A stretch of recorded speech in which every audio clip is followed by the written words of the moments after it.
T-minus 10 seconds.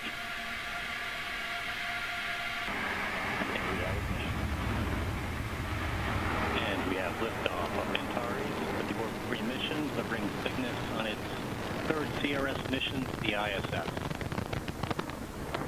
Got main engines at 108%. Avionics power nominal.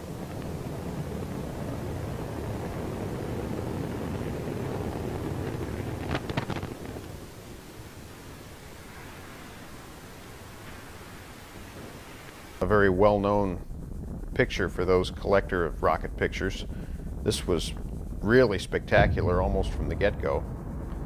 We see the vehicle lifting off and essentially coming over safety at that altitude. Here's a view from the other side.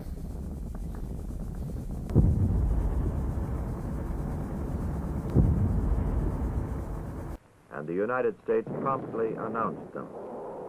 The first and most spectacular of these was Vanguard at the end of 1957. There were other Vanguard failures. All achieved takeoff, but trouble occurred either in the second or third stages.